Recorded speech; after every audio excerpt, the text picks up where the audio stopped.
Thank you. You see two names on the screen. My colleague, I prepared this talk together with my colleague André, but he had to go elsewhere on short notice, so that's why I will do this presentation alone. Well, my name is Auke. I work for the Mobility House in Munich as a software engineer. And what we do, one of the things we do is smart charging of electrical vehicles, and that's what this talk is about. The title is Python charges your electric vehicle. And to start off, I want to ask who owns a car, privately owned or maybe in a lease construction, and if it's who has an electric car. Chances are that it's going to change in the future. This is an article from the NOS, a Dutch news agency, about Amsterdam that want to ban all types of electrical vehicles by 2030. And there are more, Amsterdam is not alone, there are more cities who ban diesel engines, of certain cars, and I think even you see in Holland and in Western Europe that the adoption of electrical vehicles is starting to increase. I believe that in March this year in Holland, the most sold new car was a Tesla. So chances are that in the near future you will not driving a combustion engine car, but an electrical car. This is the agenda for today. First, I want to talk a little bit about smart charging. Why do we need it? What is it? And also what are the applications? Why is it useful? Then I want to talk about OCPP, which is an open protocol for communicating with charging station. And the charging station is the place where you charge your car, where you plug in your car. And then I want to talk about OCPP and Python. At the Mobility House, we're working on an open source implementation of this protocol, which will be released in a couple of weeks, very soon. Unfortunately, didn't make it to today. And I will show how the framework works. I had plans to do a live demo, but I didn't read my mail correctly, and I didn't saw the email that this particular place doesn't have HDMI, so cannot use my own laptop. So that's why I now use this laptop that already is here, but it cannot do, unfortunately, my live demo. But I will show code examples and we'll talk about the framework. So let's start. This is a topology of, the image is not very good to see, but this should be a topology of the charging infrastructure. What you see here, the three items on the right, is our charging stations. Those charging stations are, of course, connected to the electrical grid, and charging stations also are connected to a thing we call the central system, like a controller for managing the charge points. And especially the charge point is an interesting entity in this diagram, and also the central system. And by the way, if I use charge point or charging stations, those words are interchangeable and they mean the same thing. So a little bit about the smart charging and why is that useful. First of all, smart charging is basically the process of controlling the amount of energy that flows into your car, and if you so you can either charge very fast or very slow.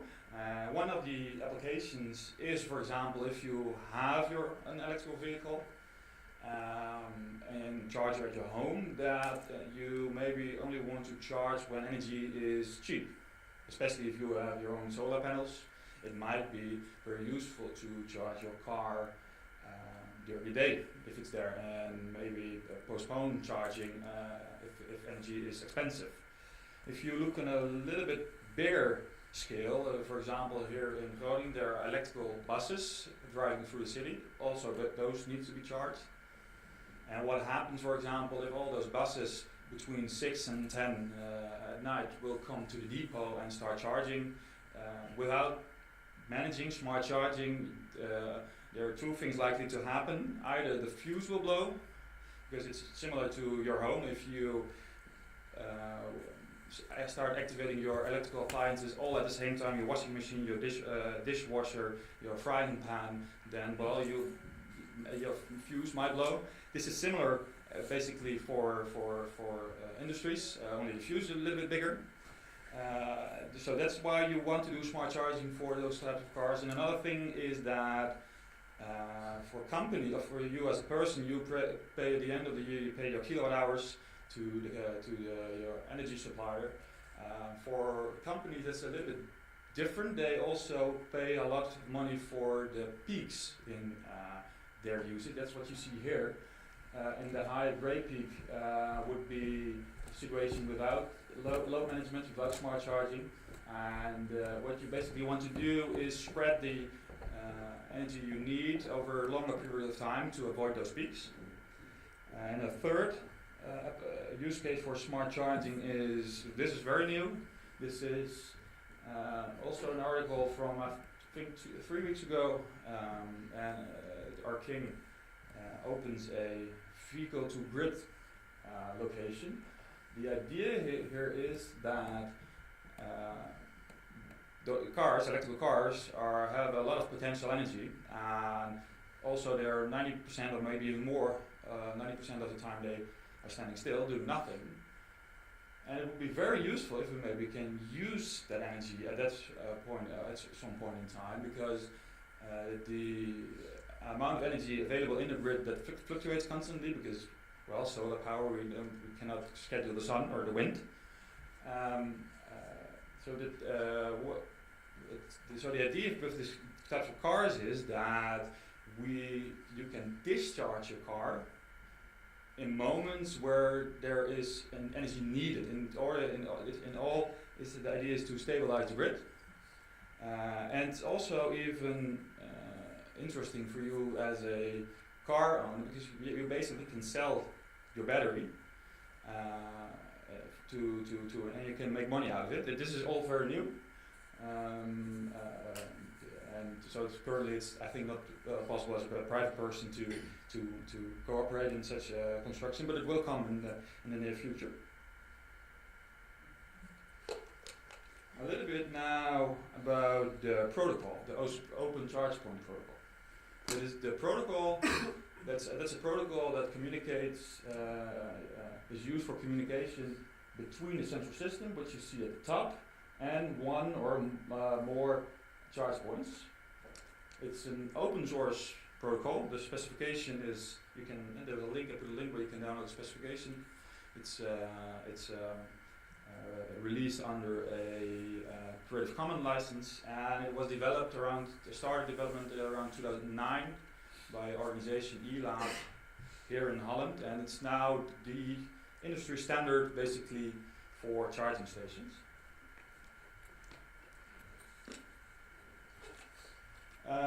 It uses WebSocket protocol as a layer. WebSocket is a protocol, for those who do not know that's used commonly in the browser for example, for getting live updates, because it's if a client connects to the server, you can, both ends of the connection can send messages, and also it's very good, supported in every major programming language. It's very common to use. A little bit hard to see. What I wanted to show here was what I want to show here is that there was 3 types of messages in the protocol. One is a call, and we will see that later.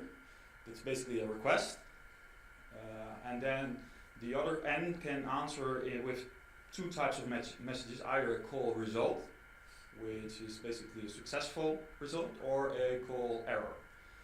And all 3, every message type has its own number, 2, 3, and 4. We'll see that also later.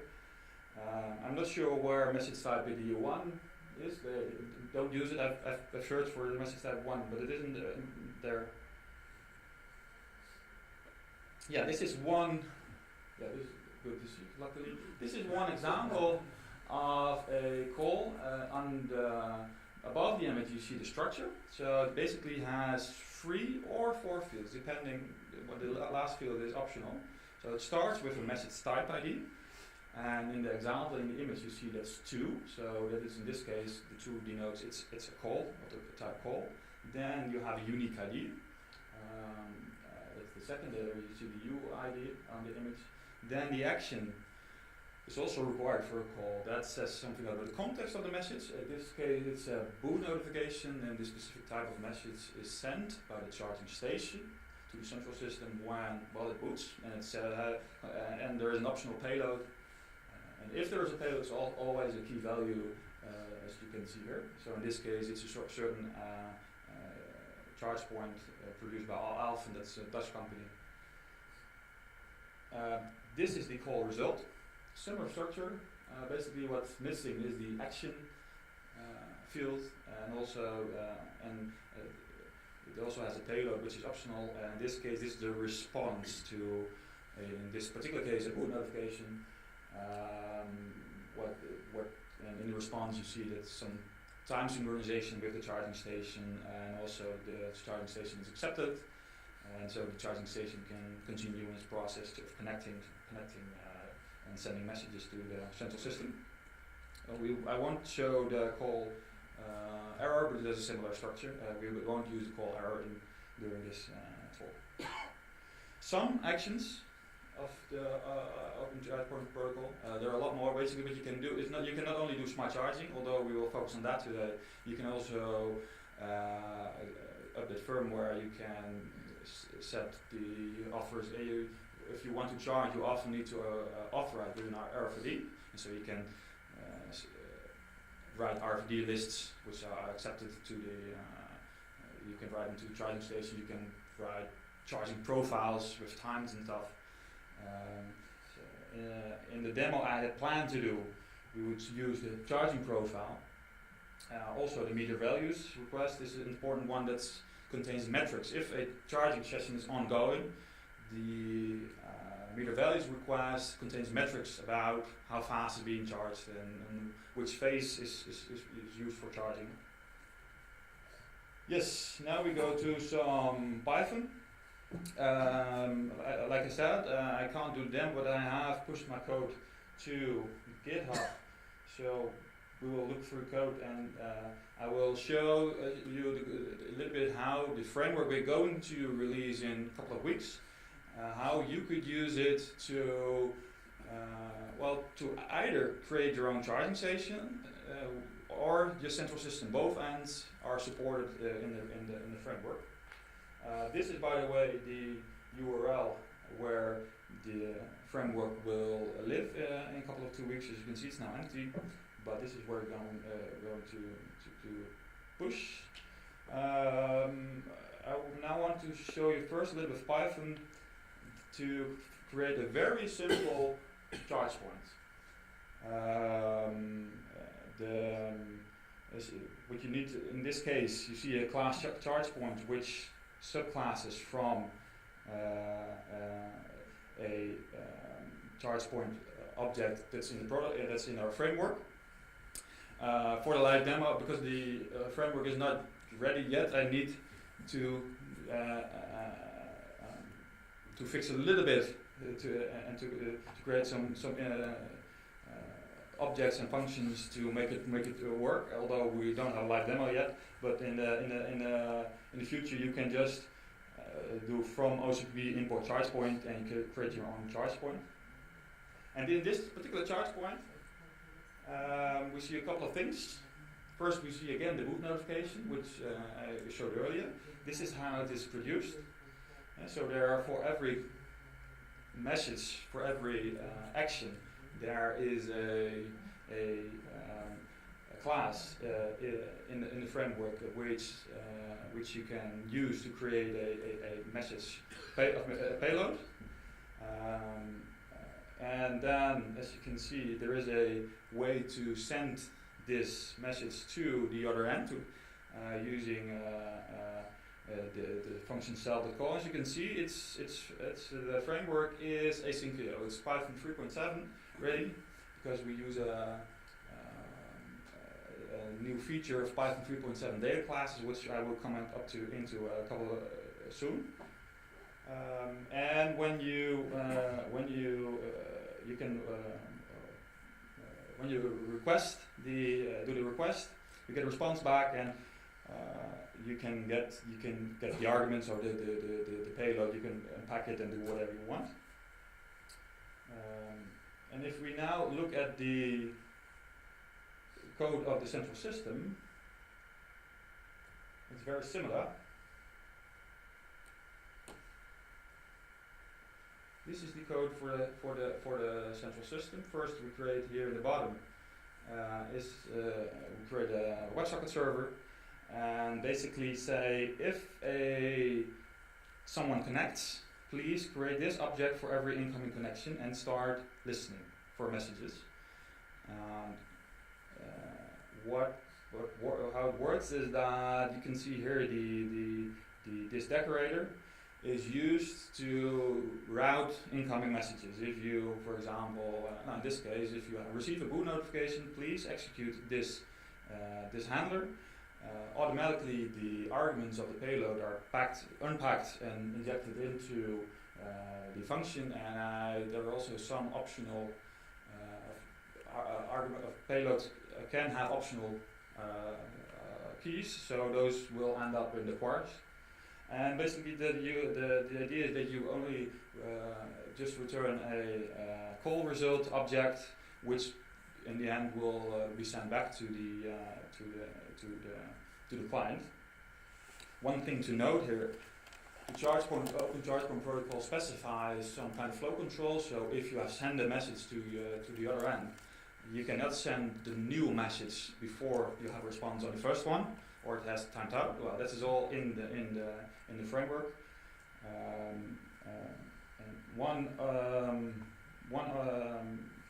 If we go a little bit further, we've seen here the on decorator.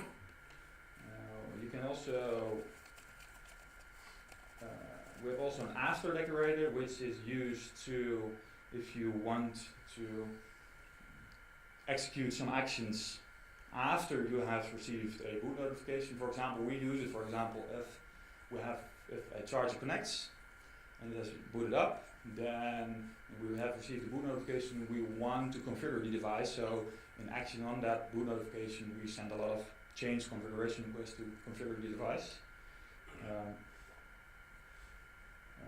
I've created here, as you can see here, it just uses a decorator. And then the last thing I wanted to show, but unfortunately I can't, is some kind of verification of the messages, of validation. I'm sorry. All messages that are sent are validated if they are correct, if they have the required keys, if they are valid JSON. That's all what I want to show, but unfortunately I can't. One thing I also want to mention is that the framework is suited for Python 3.7 and up. One thing is because of the data classes we use, that's a feature in Python 3.7. What it basically is basically if you have a class like here, and you denote it with the data class decorator, then the decorator will create all kinds of default implementation of the under function, of the underscore functions, like the init, the wrapper, the equal for equality, checking for equality. It can be very useful for if you need to model a lot of classes, for example, against an API, because otherwise you need to repeat all the constructions. You have to type all the constructions, and basically what this data class decorator do is generate all those functions for you. And there are similarities between, for example, named tuples. One of the biggest differences in this case that this is suited for type hinting. With named tuples, there you cannot use type hints, and you can also they are frozen. How do you mean? You cannot change them if you create them. with this data class is different. And like I said, we use them a lot to model all the types of messages in our framework.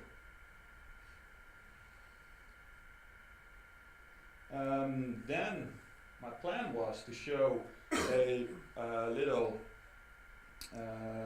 front end to demonstrate. Okay, I'm charging a car.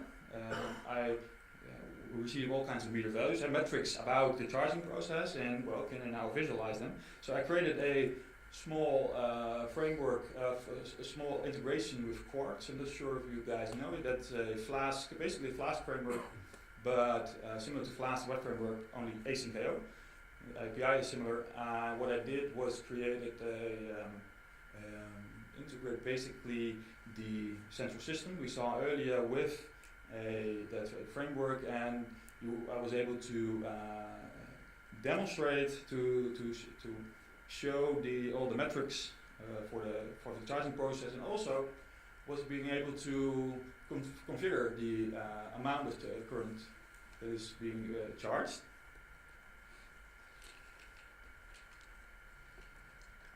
Because that's where I started with smart charging.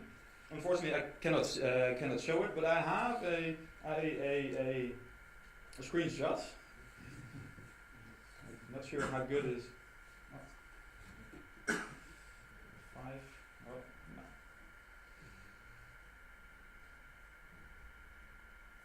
Yeah. So basically, what you could do. That's why I want to show it. Because basically, if you have access to a charger which implements OCPP, you can, for example, tweak a little bit around and create your own smart charging front end. And in this demo, I wanted to show that if I change the value on the left, the 21, which is in amps, that's the amount of current that goes into, which is used to charge a car, and you can modify that. And the idea is that the simulation then would adapt, and the fake car would charge less. But only the screenshot for now, unfortunately. That brings me already to the end of my presentation. I'm not sure if there are any questions left. I'm happy to answer them.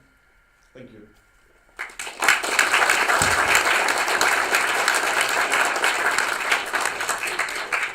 In the back. I was wondering, how do you use this in real life? And you can upload this into your car, or you can... No, this is basically the central system runs in the network where where your charging station lives. So you have, for example, we in at TMH we have a controller very often in the sent to the client that's connected in the same network where all these chargers are connected to, and that's how we control the charging stations. In the back. You have a lot of actions, I assume predefined, but it's also possible to extend it with your own actions, so you can create your own framework or settings or whatever. I will read the question for the report. The question is if you can extend the kinds of the actions that are there, which is there's one action which is called data transfer, which allows vendors to basically use that to have a payload which is not defined. They can do whatever they want, and vendors do that. We have seen it I've seen it, for example, being used to get the SOC of a car. With an SOC means state of charge. It's basically how full is the battery. We cannot use that with this OCPP. You cannot get that in OCPP. It's also very car specific. But with the specific charger for certain cars that charge there, we could get the SOC. One thing, by the way, what I forgot is this OCPP implementation we will release is OCPP 1.6. And if you're into this, well, you might think why OCPP 2.0 is already released for a couple of time. Well, the reason is that we use 1.6 is that I haven't seen any charger which implements 2.0. Also, I have no knowledge that someone is working on that. So that's. Any other questions? Where's the central system in this? If I have a charger at home, where's the central system? In your network. Yeah, the same. It must be a computer or something. Is it in your charger itself? No, No. It's just this code needs to run on a host in your network. It's not on the charging station itself. So no. So basically, it can be a laptop, your Raspberry Pi, or whatever you want to use. You run this central system on, and then you can control. The only thing you need to do is to configure your charging station that it should point to your central system. You have to give the WebSocket URL. You have to configure that. But not necessary to have it on always. No. It's just for configuring the charger. Yeah, you can also the charges. Most of the charges have a fallback mode. If they are not connected, they will just you can even configure them very good with OCPP. Like I said, with the charging profile for certain times, and that you can do that and then disconnect and move away if you want to do that. Yeah. Do you use some kind of automatic or some kind of introspection on the data classes to do the validation, or? No, we used, the question is how do we do the validation? Well, with JSON schemas, it's also was part of the protocol basically. Actually, with the specification comes the JSON schemas for verifying the JSON. Yes? Is there any authentication system between the controllers and the charge points? How do they trust each other? If the question is if there is an authentication system, well, you can use certificates. That's the only thing. But I believe in OCPP 2.0 that has improved a lot, by the way. So yeah.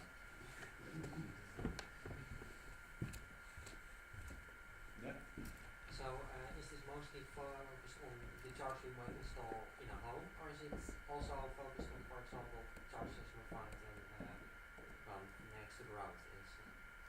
The businesses. Yeah. The question is if the charging stations, is only targeting on charging stations for at home or also for business charging station. Well, it's for everyone, every charging station. And a lot of charging stations we work with have it implemented in some way. One thing to note is that you have in OCPP you have certain feature profiles. So basically you can implement a subset of the protocol, and there are 5 different feature profiles. So it's not necessarily that every charger implements everything. But yeah, this is both for home chargers and for the thing on the road, or even for chargers for buses. Not even only for electrical cars, but also we have a project for charging electrical buses, and even for boats, which are also common. No question there. Are the data classes the only thing that's keeping you on Python 3.7 for now? And if so, are you planning to use the backward data classes for all of versions? I think it can, yeah. But we also might, but I'm not sure. But, I'm also thinking of adding context vars. And that's also a Python 3.7 feature, which is basically context vars, for those who don't know, is a async.io task local bag of variables, which you share between, which only has the scope of that task. But I'm also not sure if that's backported the library to Python, earlier Python versions. But I think we can easily do it Python 3.5. But we run only Python 3.7 code in production. So we haven't had the need yet. But of course, if we open source it, then it's very easy, and we will support that. Yeah.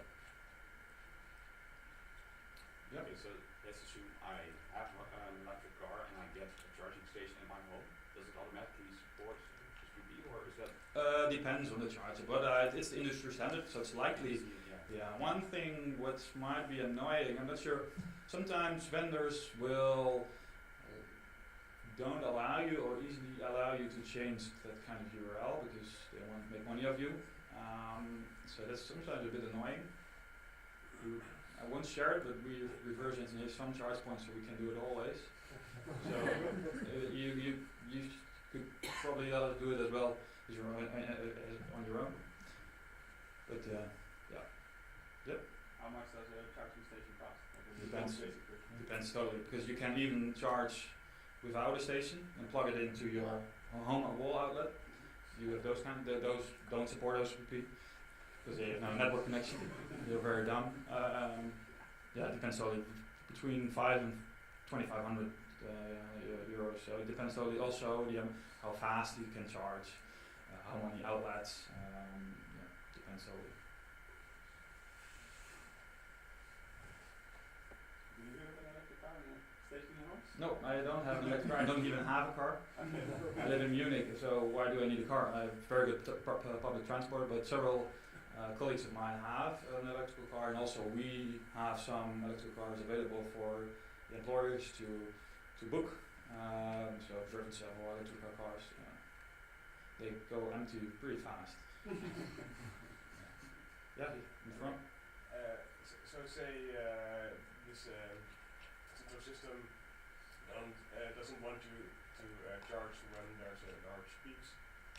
But say I want to charge my car, so could I just fake send messages, nobody is charging, and so that in that way I can charge my car? Well, if you are in a network and they are not using certificates, I think you can do all kinds of things if you want. Yeah. Good to know.